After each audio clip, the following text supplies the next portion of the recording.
So, welcome to my expat interview series where I speak to expats from all around the world. Why do I do that? For two reasons. I want to inspire as many people as possible to go and explore. And for those who already live abroad, I hope that I can have some of their burning questions answered and I can help them make their stay a wonderful stay. So today I have Aleksandra join me from Warsaw. She actually From lives Warsaw, yes, but based in Côte d'Azur. in the south of France, exactly. And I met Alex not so long ago, and we hit it off straight away because it so happened that we have so much in common. We both have our homes in both Poland and the south of France, Côte d'Azur, Blue Coast, whatever you call it. Yeah. We are both into sports. I'm a runner, she's a cyclist, and we are both entrepreneurs. We are both expats and entrepreneurs. Yeah. So I will have a lovely conversation with Alex today. And I would like to start. Thank you for having me, Lucy. Thank you. Thank you very much for joining. So we will start right at the start. So with the decision to go and live abroad, because I have many people that I came across in the countries I've lived ask me, Lucy, how did you decide to leave? When they got to know me and they found out that I wasn't one of them, that I wasn't one of the locals, they were full of admiration for me, that I had lived in many countries, and they had always wanted to do the same, but somehow never did, out of maybe fear, or they did too much analyzing, overthinking. Yeah. So I think that I know what you're talking about. Yes. So yeah. What was your motivation, Aleksandra, to leave, to go and live abroad, and why? Okay. Yeah. So first of all, maybe let me say a little bit more about myself. So I'm Aleksandra. I am, as Lucy mentioned, an entrepreneur, and I am a road cycling guide. I used to be a road cycling guide back in Warsaw for business clientele mostly. And now my goal is pretty much the same. The problem is, of course, COVID that happened, globally. And for now, the tourists are mostly inexistent in French Riviera. So I am also doing translations because I finished my studies in linguistics, applied linguistics in the University of Warsaw.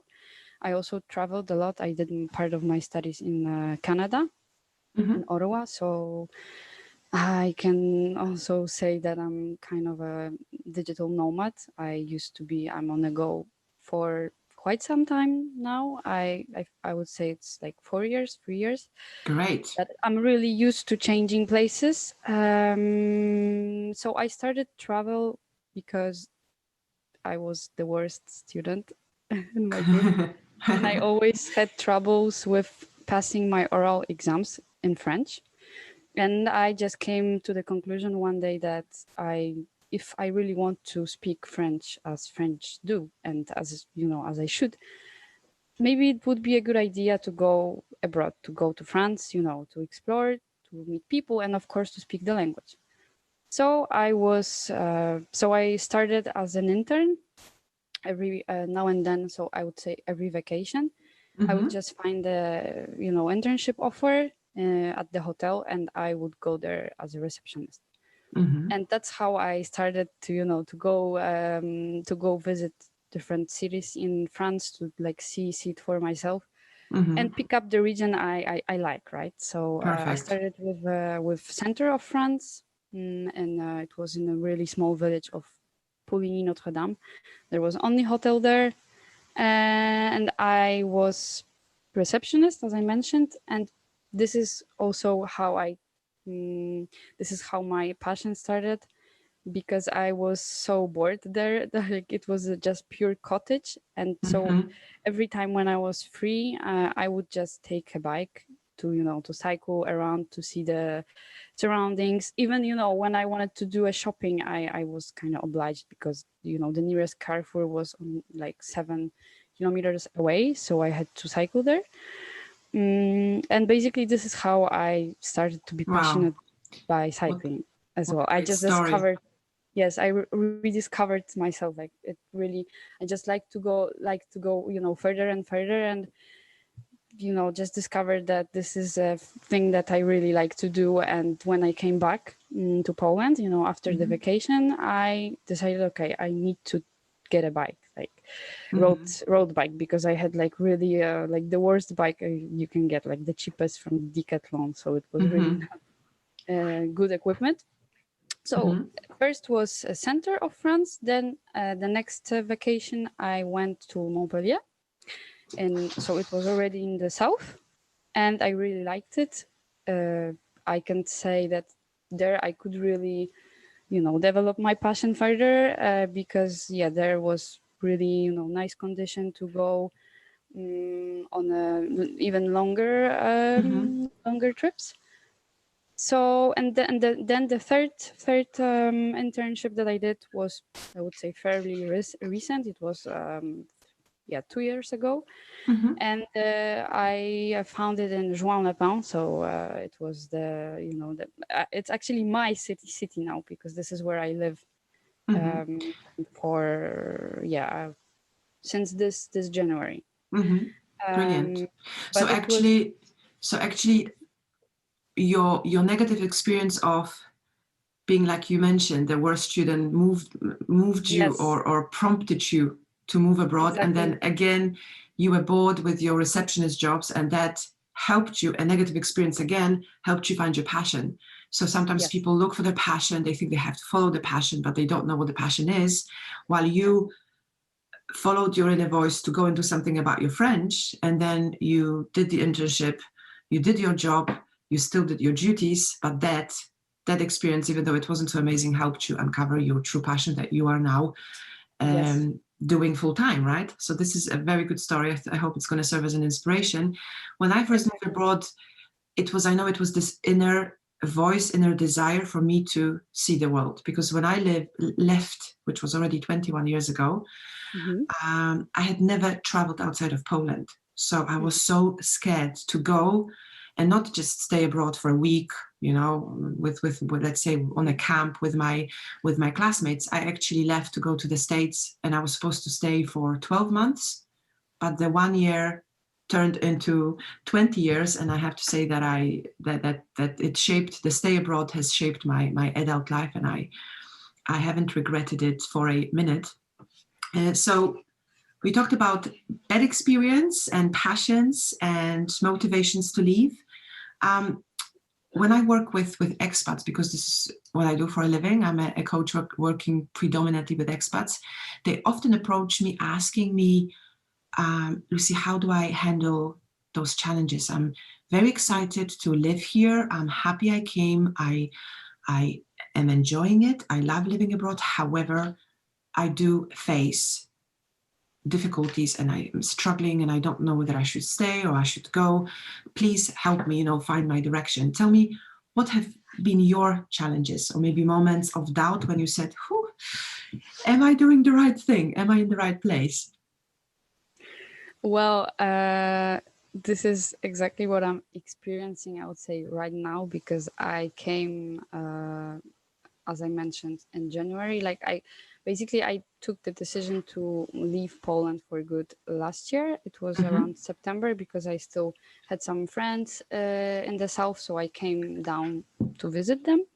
And like the moment I set my foot on the airport and I felt the sun, I felt, the warm wind, I said like, hell, I just love it here. And I really feel like this is my place, like my place to be. So, so this was the moment I really took the decision, even though I, planned it since a long time, but it was just like this feeling that everything is as it should be. So I planned everything very carefully, but of course plans, it's like, okay, so this is the one thing that you have a plan, of course, but the second thing is like the reality.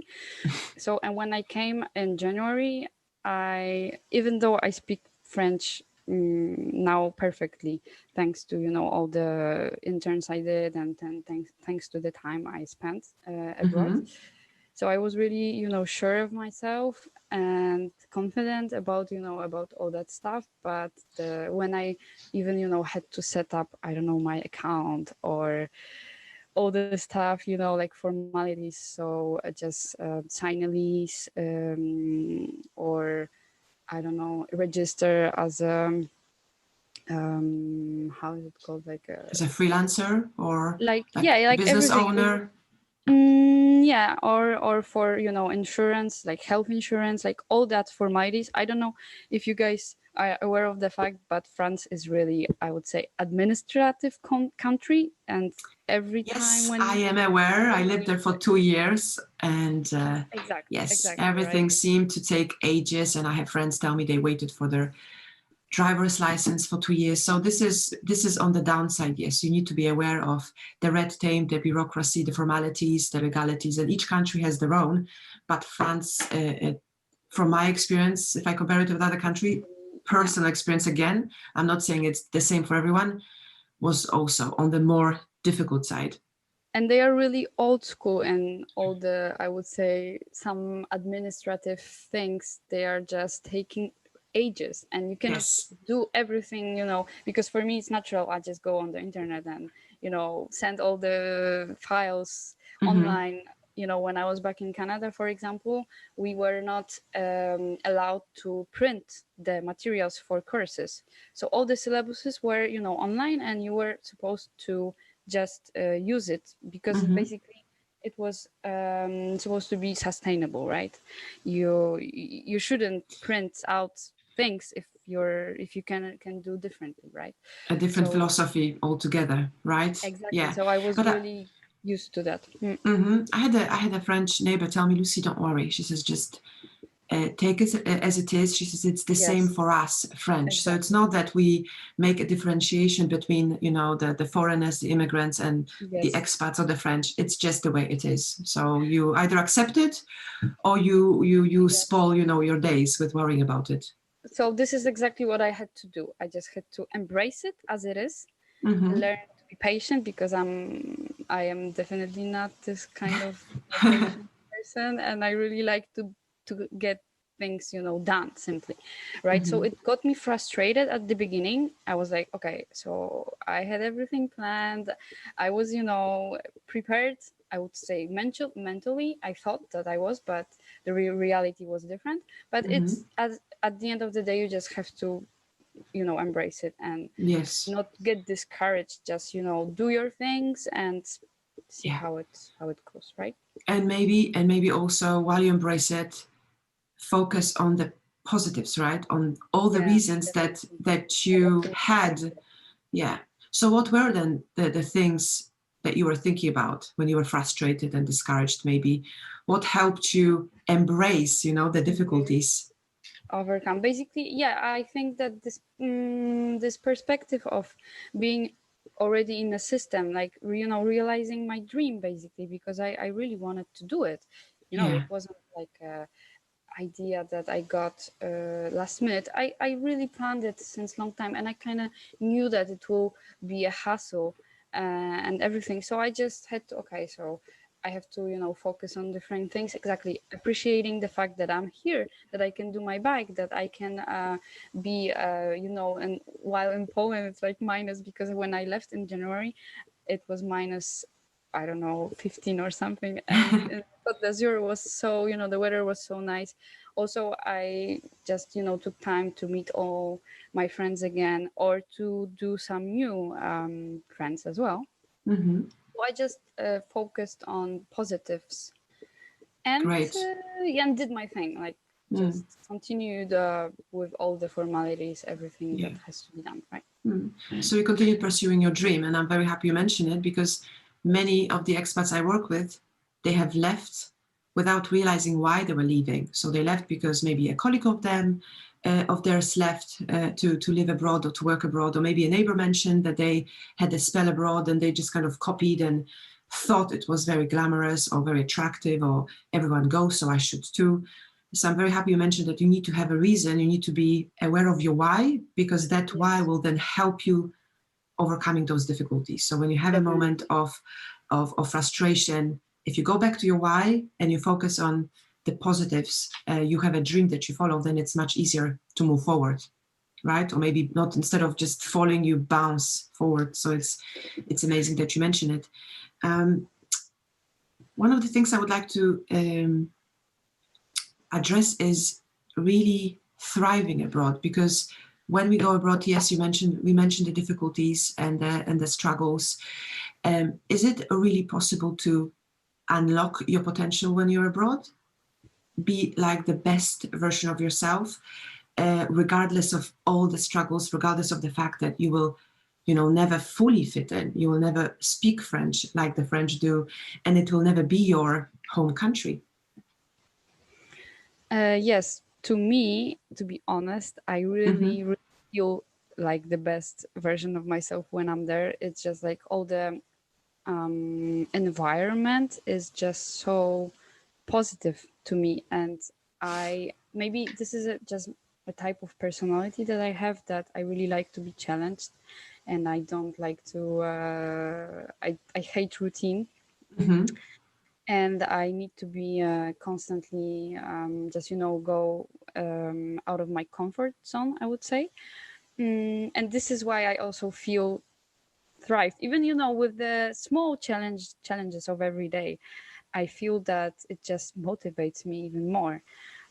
So I would also advise to the people that are new in a place, like to really to try to go out of your comfort zone, to meet new people, not to, I don't know, stay within I don't know, if you're Polish, for example, don't stay with Poles only, but go outside. Maybe I know it's complicated now due to COVID, but even just mentally, I would say that it's just stay open, like seek for opportunities.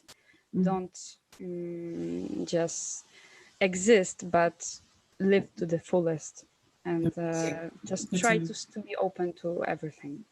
Superb. I like the phrase you use. Don't just exist. Because I had an expat in Denmark ask me a question recently, Lucy, how do I survive abroad? And that question really got me thinking.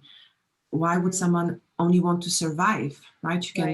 You can manage, you can enjoy, and then you can really thrive. Like you said, knowing that you are the best version of yourself, but you are a very self-aware person. So you like challenges, you need to be out of your comfort zone to achieve more and more. So the environment you're in is what is the best fit for you, because you know yourself. Exactly. And this is also why, the possibility of riding a bike all the time, it's what really counts the most for me, because this is also, like, I would say, this was mainly the reason why I quit Poland as well, because of mostly the weather and the environment. Simply. Absolutely. So you had a dream, and you wrote the conditions and how you want to live your life and what you need. And those conditions, like let's say, the boxes, right? ticking the boxes. France ticked all your boxes. So it's not to especially say that that region, right?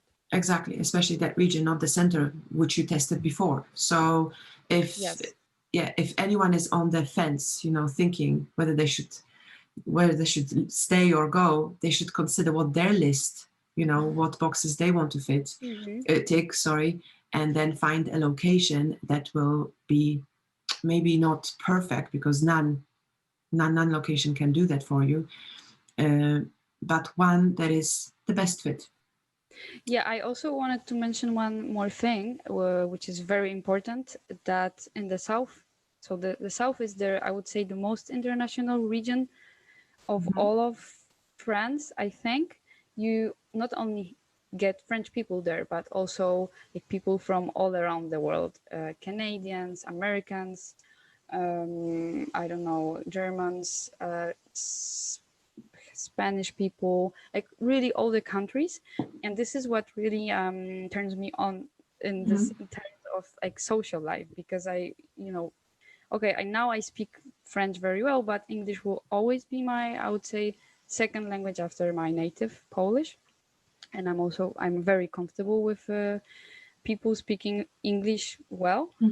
So this was also a thing that I was looking for, to just have the most exposure possible and the most opportunities to speak English with different people, to get, different points of view, also in terms of even guiding. So the things that I mean, my business, I'm mostly looking for international clientele. Mm-hmm. I'm not Brilliant. focusing on Poles, but I'm really looking. I'm even like, so the mission statement is just, international people, not I would say, my homies. Mm-hmm. So it was just vital for me. Brilliant. Mm-hmm. So I'm happy to hear that, yes, it is possible to thrive abroad and to be the best version of yourself. Yeah. However, in order to set yourself up for success, you need Yes. to go through some reflection. You need to ask yourself, like I do in the Thrive program that I offer to my coachees, Mm-hmm. expats who already live abroad, and are seeking some help when they are at a crossroads. Mm-hmm. So they don't really know what the next step should be. Mm-hmm. What I help them do is exactly find that mission statement and find some clarity and have a vision, have some goals that will have them look forward to the future. So, and to also find the ingredients that will make sure that they will feel happy, they will feel fulfilled, Mm-hmm. they will have satisfaction. And you have mentioned those ingredients very, very well. So it wasn't just a random decision to go and live in France and then go and live in the south of France. It Yeah. goes Right. very well with what you were after. So you mentioned your business. So I would like to touch upon that too, because I have many expats wanting to freelance or to set up their own business, wanting to begin their entrepreneurial journey. However, they have some blockages, some fears. They are not certain how to do it, and they think that it's more difficult to do it abroad. You set it up abroad. Tell us more about your journey as an entrepreneur abroad. Was it really more Okay. difficult? Does it have anything that does the abroad factor make it more difficult? To me, no. To me, I would say that the factor that makes it all very much complicated now is just COVID, and I think Mm-hmm. it's the case of all of the tourism sector, that we are all in this together.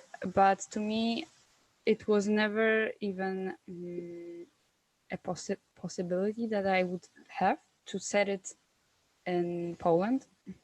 It was simply not an option. I always planned to be a part of my, I would say, journey abroad. Absolutely, because of the nature of what you offer, right? It's cycling Exactly. tours, so in Poland your possibilities would be quite limited to the maybe I mean, I spring. did it. I did it for a part, for this is how I start. But the important thing is that I started it. I set it up only after being in France, because so like I would say, the order of it was that I went to France, went to the south. Then I was, cycling with people, and I was also doing my internship. It was in events, and it gave me this idea that I would actually like to combine organizing, rides and tours. That I would like to combine a work and passion. And then Mhm. I came back to Warsaw, and I said, okay, so I will be. I didn't set up my company yet because I was just doing it through Airbnb experience, and then it came just as a natural consequence of my decision. Okay, so I'm just basically moving down to France. So yeah, this was so. To answer your question, I was never considering setting up the business in Poland, like for good. And I don't see any other complications for now, besides COVID, that Mhm. it's on. But I hope that maybe in April, May, that everything will restart over again. For now, I'm a bit, I'm doing just different things, Mhm. translations, for example, and stuff that I can do remotely. But yeah, I really hope that touring will regain restart Restart. the Yeah, season. that the life will go back to some kind of normal. Exactly. Brilliant. Wow, fantastic tips for anyone who is thinking, considering. They should be reassured that it's possible not only in the home country, it's possible abroad, and it's even possible in the pandemic. Maybe not optimal for you now, but you are turning the challenges into opportunities, and like you said, doing other remote jobs. Exactly. Yes. To keep things moving. Any final tips, pieces of advice, lessons learned for expats? What should they bear in mind if they are already living abroad? What are like the 3 top tips from Alex, the cyclist? So top tips from Alex. Remember about your why. Have your mission statement clear. Have it noted somewhere. For me, for example, I am using dictaphone a lot when I'm cycling, or just have it noted down on your telephone if it's easier for you. Be patient because it's never easy. Just embrace it. Remember that it will not be as you planned perfectly, but just embrace it and do your things. And I would say the third piece of advice: be open to new adventures. Go out of your comfort zone as frequent as you can, and don't be Amazing. afraid of what's waiting around the corner. Simply. Just embrace what's waiting around the corner because it's not as scary as it looks. Exactly. Yes. Mm-hmm. And if we have any experts who are watching us who are planning in the very near future, hopefully, to go to the Côte d'Azur, to the south of France, how can they find you if they want to book a tour with you? I have my website. It's and also a LinkedIn, Instagram, or Facebook account under the same name. She's a cyclist, but it's not with the IS, but it's just she's a cyclist with an apostrophe. And I also have my website, which is www.she'sacyclist.com. So I invite you guys to contact me. You can find it easily, I think. Even if you tap in Google, you will find me. That's amazing. So thank you so much, Thank Aleksandra, you, for Lucy. being here, for all your tips, and for your inspiring story. I hope to see you soon. You guys. Yes. Yeah. I hope to grab a coffee when we'll meet in French Riviera finally. Thanks a lot. Would be a pleasure.